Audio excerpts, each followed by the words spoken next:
What's going on, family? This is your boy, Uncle Reece, dropping a nugget on you. I got an email that I wanted to share with everybody who's listening to this, and I pray that it blesses you. I'm just going to read it. It says, Dear Uncle Reece, I gave my life to God about a year ago.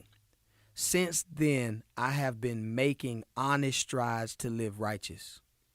I have completely cut out smoking, drinking, and am slowly weaning away from cursing completely. I've also made a decision to abstain from sex until I find the wife that God has for me. I can honestly say that I feel the presence of God in my life for the first time in my life. Everything is great, but I am having a hard time finding saved friends.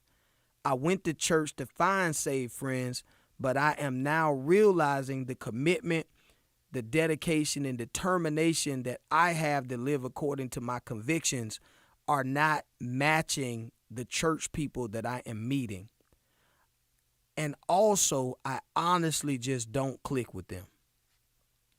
The people that I grew up with that are from where I'm from, they're happy for the change that they can see in me, but I can tell they really don't want me around anymore.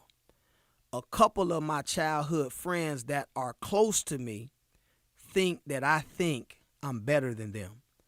Please pray for me, Uncle Reece, because I am lonely. I need to know how to deal with the loneliness and also how to make friends that are dedicated to being like Jesus.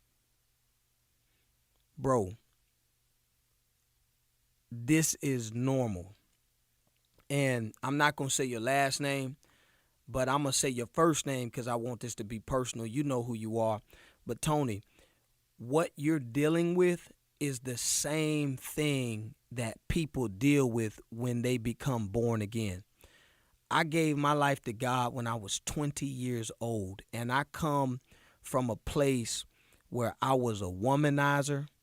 I smoked a whole lot of weed all the time. I drank and I partied.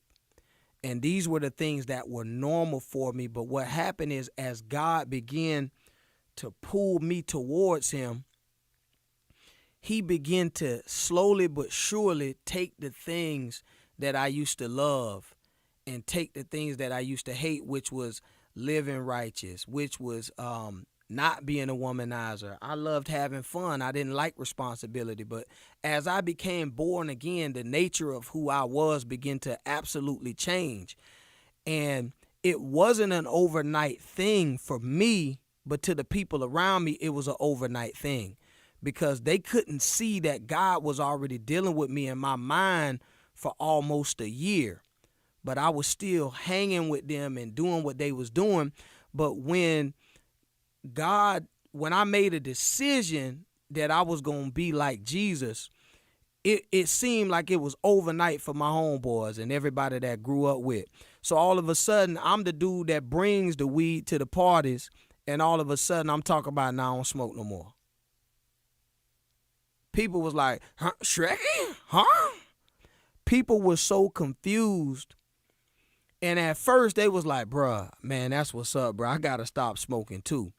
But as they begin to realize that this wasn't like me doing something good one time, this was actually who I am and who I have become to be. This is something I didn't realize. I mean, you full of the presence of God and you're so excited. And the first thing you want to do is go to everybody that you know that knows you or the old you, and you want to begin to share this new revelation of life, this new outlook, this new attitude, this new personality. And what you got to realize, you're talking to people that have grown comfortable with the old you. And they probably do a lot of the things that the old you did. So when I begin to preach to my friends, they were cool with it at first. But after a while, they started to get annoyed with me. And then after they got annoyed with me, they started to secretly hate me. And they begin to talk behind my back. And they begin to say things like, man, who Reece think he is, bro? Like, Reece act like I don't know who he is. You know, Reece trying holier than thou And they would say little stuff like that. But now that I'm a little bit more seasoned in the faith, I realize this. It's almost like hanging with that kid in school who does his homework all the time. And instead of acknowledging the fact that he's doing something that you wish you could do, you got to call him a square. And in reality, he's not a square. He's somebody who's accepting responsibility. So when I would go to my friends, they would say stuff like, I think that I'm better than them. And I don't think I'm better than you. I think we're all better than this. But to them, they have to say that so they won't have to face who they see they can become. So, bro, I promise you, your friends, they not going to understand what's going on in your life, bro. So you have to understand that. And so what I did was I realized that the people that I grew up with and the people that knew me from my past, probably 99% of them could not handle what God had done in my life from a perspective of they could honestly be happy for me, because sometimes people have such a low self-image of who they are that when they see you doing something better, it causes them to resent themselves, but they can't tell themselves that they're garbage or they suck. So they got to look at you and just begin to hate you rather than realizing who they are. So, brother, I just want to encourage you, because I know how you feel. I know you want to love them. I know you still want to kick it. I know you still want to be loyal. But sometimes the most loyal thing you can do, Tony, is to love them from a distance and be there for them every time they call you. But you may have to stop calling them, because if you anything like me, they probably not picking up the phone anyway because you blowing their high. They don't want to hear you tell them that they shouldn't be messing with 5 or 6 women at a time. They don't want to hear you say that you should abstain from sex, or you should stop smoking, or you shouldn't curse, or maybe you should let that go, or maybe you shouldn't fight that person with 3 people. Maybe you shouldn't fight unfair, or maybe you shouldn't steal. They don't want to hear that. So you got to understand that. And you just have to be okay with what God is doing in your life. And then you also got to not judge them, because you didn't change yourself, Tony. God changed you. You didn't have the power to change you. So trying to teach them to will themselves to change, it ain't going to work anyway. So for me, what I did is, because I learned this about myself, I'm a person that is friendly. So I'm going to find friends wherever I go. So what I did, instead of going the places that I used to hang, I started hanging at different places. So instead of hanging where I used to hang, I started hanging out at the local community college. I started hanging out at bookstores. I started hanging out I found business seminars and things that just keep my mind active. And even though I wasn't meeting other believers yet, I was finding people that, although they might not have known God, they had the characteristics of this new person that I was becoming. So when I started hanging out at the college, I realized that most college students, they have things to lose, so they don't want to go to jail.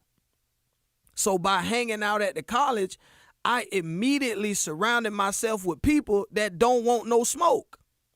And I didn't understand how much of a blessing it was to hang around somebody who was willing to walk away. Because when God changed my life, I didn't have a desire to hurt anybody anymore. I wasn't angry. I didn't care about who misunderstood me, because as long as God understood me, then I was cool. And 98% of altercations are because of a misunderstanding. But because I understood myself, I didn't care who misunderstood me. I didn't care who judged me. I didn't care who looked down on me anymore. So when I hung out at the college, I started to more so be like, man, you know what? These people might not have the same dedication to the cross that I have, but they have the same dedication to enhancing their mind that I have. When I would hang out at bookstores, I was like, yo, I'm hanging around people that are hungry for information. I would go find seminars on real estate and just try to put myself around people that, although they might not have known God like I did, they had some of the characteristics of who I wanted to become. And slowly but surely, my circle began to change. And when my circle began to change, my mind began to expand and grow. And through that growth, I started to be able to find a circle that I felt I belonged to. Now, this next thing you talking about, I did the same thing, man. Like when God really hit me for real, like you think like most people that don't know God, you like, oh, if I go to church, everybody saved at church. And I just remember, bro, I went to church to hang out with the dudes that was the churchgoers, because growing up, you just assume that people that go to church all the time, like they real Christians. And you be like, well, they don't really hang with us, so they probably doing the right thing. No, that don't necessarily mean they doing the right thing. That just mean they got a different circle. So when I started hanging around the people that went to church like every week, every this, every that, I begin to realize this. These people ain't as dedicated to God as I am, because a lot of them just grew up in church. So this all they know.